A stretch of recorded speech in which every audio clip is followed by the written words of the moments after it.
बच्ची की उंगली में कट लग गया है। वीडियो कॉल पर मैंने देखा कि बच्ची की उंगली अच्छी खासी कट गई है, बच्ची रो रही है। मैं घर से 500-600 किलोमीटर दूर पर हूं। अपनी बच्ची की उंगली में वो कट देख करके मैं थोड़ी देर के लिए गमगीन हो गया। मेरी आंखें भर गई, मेरी आंखों में आंसू आ गए।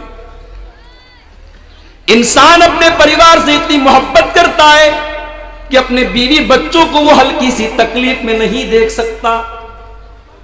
बच्चे को कि तुम्हारे बच्चे दुनिया की आग में जल जाएं, अरे जलना तो बड़ी दूर की बात है। अगर आपके बच्चे को हल्की सी खरोंच आ जाए और आपके सीने में एक बाप का दिल है, आपके पास एक माँ का दिल है, एक माँ अपने बच्चे को, एक बाप अपने बच्चे को हल्की खरोंच भी नहीं देख सकता। इलाहा इल्लल्लाहु वहदहु ला शरीक लह व अशहदु अन्न मुहम्मदन अब्दुहु व रसूलुहु। या अय्युहल्लज़ीना आमनुत्तक़ुल्लाहा हक़्क़ तुक़ातिही व ला तमूतुन्न इल्ला व अंतुम मुस्लिमून। या अय्युहन्नासुत्तक़ू रब्बकुमुल्लज़ी ख़लक़कुम मिन नफ़्सिन वाहिदह व ख़लक़ मिन्हा ज़ौजहा व बत्थ मिन्हुमा रिजालन कसीरन व निसाअ वत्तक़ुल्लाहल्लज़ी तसाअलून बिही वल अरहाम इन्नल्लाहा काना अलैकुम रक़ीबा।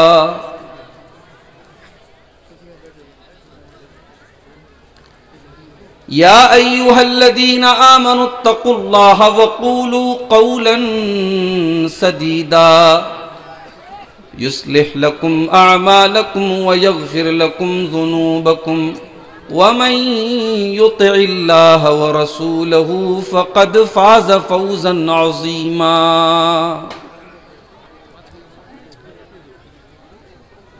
अम्मा बादु फ़इन्न खैरल हदीथ किताबुल्लाह व खैरल हदी हदी मुहम्मदिन सल्लल्लाहु अलैहि वसल्लम व शर्रल उमूरि मुहदसातुहा व कुल्ल मुहदसतिन बिदअह व कुल्ल बिदअतिन ज़लालह व कुल्ल ज़लालतिन फिन्नार।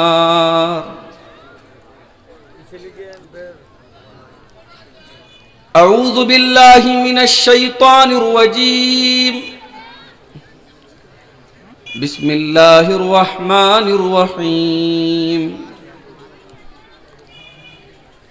वल्लाहु जअल लकुम मिन बुयूतिकुम सकना व क़ाल तआला फ़ी मक़ामिन आख़र या अय्युहल्लज़ीना आमनू क़ू अनफुसकुम व अहलीकुम नारन वक़ूदुहन नासु वल हिजारा अलैहा मलाइकतुन ग़िलाज़ुन शिदादुन ला यअसूनल्लाह मा अमरहुम व यफ़अलून मा युअमरून। मोहतरम उलमाए किराम, मोहतरम बुज़ुर्गों, नौजवान साथियों, इस्लामी माँओं और बहनों, प्यारे बच्चों, आपका ये प्रोग्राम जिसका आज ये दूसरा दिन है और रात के तकरीबन 11:15 बज रहे हैं और आप माशाअल्लाह बड़े सुकून के साथ, बड़ी दिलजमई के साथ, बड़े सब्र के साथ, मौसम के ठंडा होने के बावजूद आप बैठे हुए हैं। यकीनन ये इस बात की पहचान है, इस बात की दलील है कि आपके दिल में अल्लाह और उसके रसूल की बातों को सुनने का जज्बा है, शौक़ है, लगन है। मैं अल्लाह से बस यही दुआ करूँगा, अल्लाह ताला जिस तरीक़े से तूने हमारे अंदर कुरान और हदीस को सुनने का जज्बा रखा है, अय अल्लाह तो हमें उस पर अमल करने का भी जज्बा अता फरमा और जो भी बातें आज के इस स्टेज में बयान की गई या मैं जो करूंगा, अल्लाह ताला कहने वालों को, सुनने वालों को, सबको अमल करने की तौफीक अता फरमाए। आमीन। मेरे भाइयों, इस तरीके के जो जलसे होते हैं, जो प्रोग्राम होते हैं, उनका मकसद क्या होता है, उनका उद्देश्य क्या होता है, क्यों होते हैं ये प्रोग्राम? एक मकसद तो ये है, ये जो नोट गिन रहे हैं, मदरसे का कलेक्शन करना, और एक दूसरा मकसद ये है कि इस तरीके के जलसों में समाज के अंदर पाई जाने वाली बुराइयों और खराबियों को बताया जाए और समाज को सुधारा जाए। लेकिन हम और आप जरा इस पर गौर करें कि समाज को सुधारने का तरीका क्या है। जाहिर है कि समाज हमसे और आपसे बनता है। समाज नहीं सुधर सकता जब तक हम और आप नहीं सुधरेंगे। मिसाल के तौर पर एक मकान है, एक बिल्डिंग है, एक घर है। अब अगर उस घर के अंदर जो हमने ईंटें लगाई हैं, हमने वो ईंटें बिल्कुल कमजोर लगाई है, कच्ची लगाई है, उसमें हमने सीमेंट जो लगाया वो बिल्कुल नकली लगाया, बिल्कुल घटिया क्वालिटी का, थर्ड क्वालिटी का लगाया। उस मकान में हमने जो छड़ लगाया वो छड़ भी बिल्कुल बेकार टाइप का लगाया, छड़ भी बिल्कुल घटिया, ईंटें भी बिल्कुल कमजोर, सीमेंट भी नकली लगा है और मसाला भी उसके अंदर बड़ा कमजोर लगा है। अब उसके बाद हम ये चाहते हैं कि हमारी बिल्डिंग मजबूत हो जाए, तो ये पॉसिबल नहीं है। अगर बिल्डिंग को मजबूत बनाना है तो बिल्डिंग की बुनियाद मजबूत होनी चाहिए, बिल्डिंग का मटेरियल मजबूत होना चाहिए। अगर हम और आप ये चाहते हैं कि समाज की इस्लाह हो जाए, समाज के अंदर सुधार पैदा हो जाए, तो सबसे पहले हमें और आपको अपने घरों की इस्लाह करनी पड़ेगी, अपने घरों को सुधारना होगा। इसलिए कि घरों के जरिए ही समाज बनता है। जब तक हमारे घरों के अंदर दीनदारी नहीं आएगी, इस्लामी शरीयत पर हम अमल नहीं करेंगे, हमारे घर के अंदर कुरान और सुन्नत के ऊपर अमल नहीं आएगा, तब तक समाज की इस्लाह नहीं हो सकती। और यह भी एक हकीकत है, इंसान के जीवन में, इंसान की जिंदगी में उसके घर की बड़ी अहमियत होती है। आपके इस बंगाल के बहुत सारे लोग बंबई में रहते हैं, बहुत सारे लोग दिल्ली में रहते हैं, बहुत सारे लोग इंडिया के बाहर भी रहते हैं। रोजी रोटी के लिए, अपने बाल बच्चों का पेट पालने के लिए बाहर वो रहते हैं। सऊदी में रह करके, दुबई में रह करके, दिल्ली में रह करके, मुंबई में रह करके भी वो इंसान अपने घर को याद करता है। जब वो अपने घर में आता है, सऊदी अरब के अंदर तो वो एसी में रहा करता था, बड़े ठाठ से रहता था, बड़ा अच्छा खाना वो खाया करता था, मगर जो सुकून उसको अपने घर में मिलता है वो सऊदी अरब की एसी में भी नहीं मिलता। उसके गांव में छोटे छोटे मकान हैं और मुंबई में इतने आलीशान मकान हैं, 40-40 माले की बिल्डिंगें, 50-50 माले की बिल्डिंगें। इतनी आलीशान बिल्डिंगों में जाने के बावजूद और रहने के बावजूद वो इंसान जब अपने घर में आता, अपने बीवी बच्चों के पास आता है, अपनी माँ को देखता है, अपने बाप को देखता है, अपनी बीवी बच्चों को देखता है, उसके दिल को जो सुकून मिलता है वो मुंबई की आलीशान बिल्डिंगों में नहीं मिलता, वो दिल्ली की हाई फाई बिल्डिंगों में नहीं मिलता। ये तो नेचुरल बात है। इंसान को सुकून अगर कहीं मिलता है तो उसको अपने घर में मिलता है। इसीलिए अल्लाह ने कुरान में फरमाया, वल्लाहु जअल लकुम मिन बुयूतिकुम सकना। मेरे बंदो हमने तुम्हारे घरों को सुकून का जरिया बनाया है। तुम्हें अगर सुकून मिलेगा तो तुम्हारे घर में मिलेगा, तुम्हारे दिल को शांति मिलेगी, तुम्हारे दिल को सुकून अगर कहीं पर मिलेगा तो तुम्हारे घर के अंदर मिलेगा। सुकून तो घर में मिलता है और घर ही वो जगह है जहां बहू बेटियों की इज्जत सुरक्षित होती है। जब तक औरत घर में है तब तक सुरक्षित है, महफूज है। औरतों की इज्जत और आबरू की हिफाजत का ठिकाना भी उसका घर है। इसीलिए कुरान का 22वां पारा उठाओ, अल्लाह ताला अपने नबी की बीवियों से फरमाता है, वक़र्न फी बुयूतिकुन्ना वला तबर्रजन तबर्रुजल जाहिलियतिल ऊला। ऐ मेरे नबी की बीवियों, तुम अपने घर के अंदर सम्मान के साथ रहा करो, अपने घर में तुम इज्जत के साथ रहा करो, तुम अपने घर के अंदर सुकून और शांति के साथ रहा करो। और जब तुम्हें घर से बाहर जाना पड़े, मस्जिद में जाना है, जलसे में जाना है, कोई सामान खरीदने के लिए जाना है, कोई मार्केट में सामान लेने के लिए जाना है, अगर तुम्हें अपने घर से निकलना ही पड़ जाए तो कुरान क्या कहता है, वला तबर्रजना तबर्रुजल जाहिलियतिल ऊला। तुम दौरे जाहिलियत की तरह, तुम पहले के दौर की तरह बन संवर करके, मेकअप करके, अपने आप को सजा करके, अपने आप को एक्सपोज करके, अपने आप को दिखा करके, अपनी सुंदरता और अपने यौवन का प्रचार करके न निकलना। वला तबर्रजन तबर्रुजल जाहिलियतिल ऊला। तुम जब भी निकलना तो इस्लाम के पर्दे में निकलना, तुम जब भी निकलना तो गैर मर्दों की नजर से अपने आप को बचा करके निकलना, तुम बेपर्दा होकर के न निकलना, तुम अपने हुस्न को, अपनी खूबसूरती को दिखा करके न निकलना। औरत की इज्जत अगर सुरक्षित है मेरे भाई, तो घर के अंदर सुरक्षित है। इसीलिए इंसान से अगर उसके घर को छीन लिया जाए, इससे बड़ी कोई मुसीबत नहीं। इंसान से अगर उसका घर छीन लिया जाए, इससे बड़ी मुसीबत कोई नहीं है। आपको याद होगा, इसी मुल्क में एनआरसी का दौर चला था, सीएए का दौर चला था। अभी ठंडे बस्ते में डाला गया है, मगर कोई ठीक नहीं कि वो जिन कब बाहर निकल जाए। एनआरसी का मामला जब आया, सारे भारत के मुसलमान इसके विरोध में क्यों खड़े हुए? क्योंकि ये मामला हमारे घर से जुड़ा था, हमें अपने घर से बेघर करने की तैयारी की जा रही थी।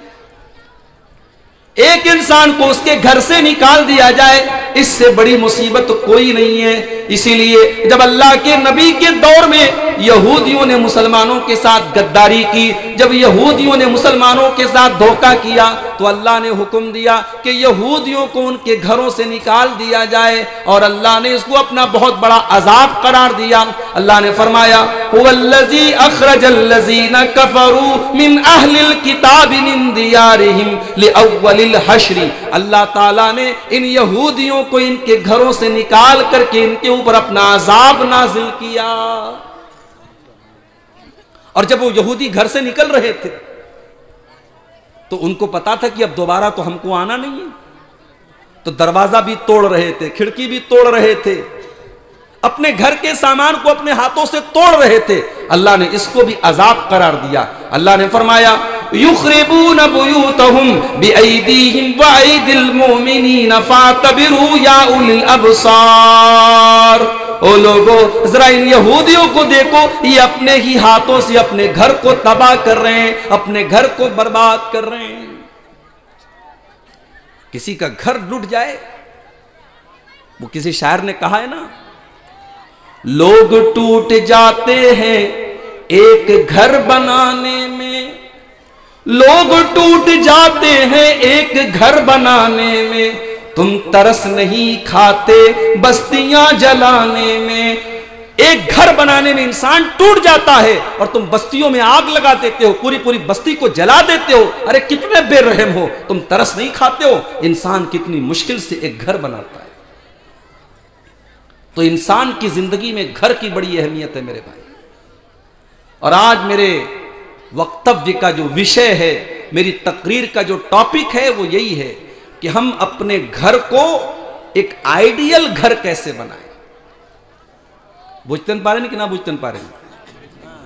अमी थोड़ा थोड़ा बंगला बुझते पा रहे है ना। थोड़ा थोड़ा बंगला में बोलूंगा इंशाल्लाह, थोड़ा आपको भी मजा आएगा, लेकिन उर्दू आप समझने की कोशिश कीजिए।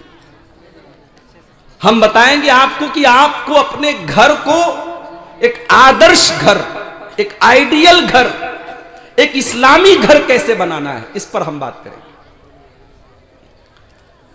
लेकिन सवाल यह पैदा होता है कि हमें अपने घर को एक इस्लामी घर बनाने की जरूरत क्या है भाई?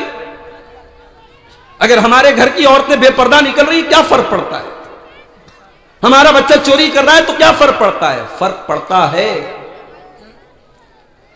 आप घूमने फिरने जाते हैं, परिवार को लेकर के जाते हैं, आप कहीं पर अच्छा खाना खाते हैं तो बीवी को भी खिलाते हैं, बच्चों को भी खिलाते हैं।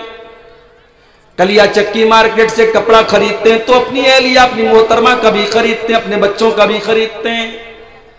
हर खुशी में आप अपने परिवार को शामिल करते हैं। हर सुख में, हर दुख में इंसान अपनी फैमिली के साथ खड़ा होता है। मेरे प्यारे साथियों, इंसान अपने परिवार से मोहब्बत करता है, अपने घर वालों से मोहब्बत करता है, अपने बीवी बच्चों से प्यार करता है। अपनी बीवी को, अपने बच्चों को नुकसान और तकलीफ में वो नहीं देख सकता। एक मर्तबा बिहार का सफर था मेरा, शायद कटिहार में गया था मैं। मेरी 3 साल की बच्ची थी उस टाइम। उसको उंगली में हल्का सा कट लग गया। मेरी अहलिया ने फोन किया, कहा कि बच्ची की उंगली में कट लग गया है। वीडियो कॉल पर मैंने देखा कि बच्ची की उंगली अच्छी खासी कट गई है, बच्ची रो रही है। मैं घर से 500-600 किलोमीटर दूर पर हूं। अपनी बच्ची की उंगली में वो कट देख करके मैं थोड़ी देर के लिए गमगीन हो गया। मेरी आंखें भर गई, मेरी आंखों में आंसू आ गए। इंसान अपने परिवार से इतनी मोहब्बत करता है कि अपने बीवी बच्चों को वो हल्की सी तकलीफ में नहीं देख सकता। बच्चे को कुछ हो जाए तो माएं बेचैन हो जाती हैं। बच्चे की उंगली में अगर कट लग जाए तो मां रोने लगती है, बाप रोने लगता है। इतना प्यार करते, इतनी मोहब्बत करते हैं अपने परिवार से। अब जरा कुरान का 28वां पारा खोलो। अल्लाह फरमाता है, या अय्युहल्लज़ीना आमनू कू अनफुसकुम व अहलीकुम नारा। ऐ ईमान वालो, अपने आप को और अपने परिवार को, अपने बीवी बच्चों को, अपने घर वालों को तुम जहन्नम की आग से बचाओ। ऐ ईमान वालो, क्या तुम ये पसंद करोगे कि तुम्हारी बीवी दुनिया की आग में जल जाए? क्या तुम ये पसंद करोगे कि तुम्हारे बच्चे दुनिया की आग में जल जाएं? अरे जलना तो बड़ी दूर की बात है। अगर आपके बच्चे को हल्की सी खरोंच आ जाए और आपके सीने में एक बाप का दिल है, आपके पास एक मां का दिल है, एक मां अपने बच्चे को, एक बाप अपने बच्चे को हल्की खरोंच भी नहीं देख सकता, ये अलग बात है। इसी धरती पर ऐसे जालिम लोग भी होते हैं जो जहेज के लिए अपनी बीवी को जला डालते हैं, जो जहेज के लिए अपनी बहू को जला डालते हैं। ऐसे वाकयात भी इसी भारत की सरजमीन पर हम देखते हैं। एक औरत की कितनी बड़ी दुश्मन बन जाती है। एक सास अपनी बहू को स्टोव के जरिए और गैस सिलेंडर के जरिए जला करके खत्म कर डालती है। ये वाकयात भी इसी भारत की सरजमीन पर होते हैं। ये अलग बात है मेरे प्यारे साथियों, लेकिन आम तरीके से एक इंसान अपने परिवार से बड़ी मोहब्बत करता है। अल्लाह फरमाता है, या अय्युहल्लज़ीना आमनू कू अनफुसकुम व अहलीकुम नारा। ऐ ईमान वालो, अपने आप को और अपने परिवार को जहन्नम की आग से बचाओ। कभी किसी को जलने के बाद उसकी डेड बॉडी देखी आपने? मरने के बाद इंसान की जो लाश होती है, जलने के बाद नहीं देख सकते आप। कमजोर दिल का आदमी नहीं देख सकता, जली हुई लाश को नहीं देख सकता। दुनिया की आग में कोई जल जाए, हम उसकी जली हुई लाश को देख नहीं सकते।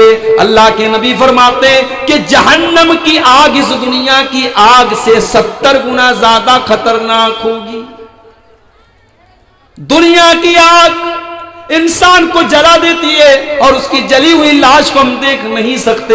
मेरे प्यारे साथियों, जब इस दुनिया की आग को हम बर्दाश्त नहीं कर सकते तो जहन्नम की आग को हम कैसे बर्दाश्त करेंगे। अल्लाह फरमाता है वक़ूदुहन्नासु वल हिजारा, जहन्नम की आग पेट्रोल से नहीं जलेगी, डीजल से नहीं जलेगी, वो लकड़ियों से नहीं जलेगी, वो कोयले से नहीं जलेगी, वो इंसानों से जलेगी, वो मनुष्य से जलेगी, वो पत्थरों से जलेगी। अलैहा मलाइकतुन गिलाजुन शिदादुन ला यासून अल्लाह, और उस जहन्नम के जो चौकीदार होंगे, उस जहन्नम के जो रखवाली करने वाले फरिश्ते होंगे, वो बड़े सख्त किस्म के, बड़े टाइट किस्म के होंगे। वो किसी के साथ कोई रियायत नहीं करेंगे, वो किसी को कोई छूट नहीं देंगे। तो जब आप अपने बच्चों से इतना प्यार करते हैं कि दुनिया की आग में आप अपने परिवार को जलते हुए नहीं देख सकते, तो जहन्नम की आग में आप अपने परिवार को कैसे जलता हुआ देख सकते हैं। ये पहली वजह है कि हमें और आपको ये जानना चाहिए कि हम अपने घर को जहन्नम की आग से कैसे बचाएं और हम अपने घर और परिवार वालों को एक इस्लामी घर में हम कैसे परिवर्तित करें, कैसे चेंज करें। और आगे बढ़िए, अल्लाह के प्यारे नबी फरमाते हैं कुल्लुकुम राइन व कुल्लुकुम मसऊलुन अन रईयतिही, तुम में से हर इंसान जिम्मेदार है और कयामत के दिन पूछा जाएगा कि तूने अपनी जिम्मेदारी के साथ क्या किया।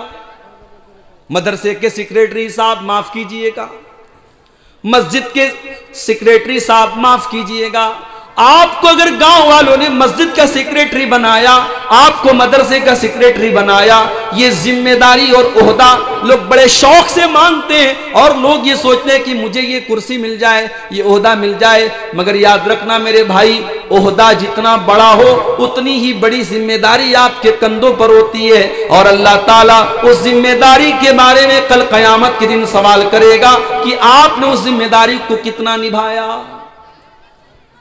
अल्लाह सवाल करेगा। आप मस्जिद के जिम्मेदार थे, मस्जिद का इमाम बेचारा 5,000 की तनख्वाह उसको दिया करते थे, वो गरीब बेचारा इस महंगाई के दौर में कैसे कैसे अपने बीवी बच्चों का पेट पाला करता था। उसके बच्चे बीमार हो जाते थे, वो दवा इलाज को तरफ जाया करता था। आप तो मस्जिद के मुतवल्ली थे, आप तो लखपति थे, आप तो करोड़पति थे, आपने उस मस्जिद के इमाम की कितनी बार मदद की। आप मस्जिद के, आप मदरसे के जिम्मेदार थे, आप मदरसे के सेक्रेटरी थे, मदरसे में पढ़ाई चल रही है, पढ़ने वाले कैसे पढ़ रहे हैं और पढ़ाने वाले कैसे पढ़ा रहे हैं, कभी आपने उसकी निगरानी की कि नहीं, कभी आपने उस पर गौर किया कि नहीं किया। आपसे सवाल किया जाएगा, सवाल किया जाए। कुल्लुकुम राइन व कुल्लुकुम मसऊलुन अन रईयतिही।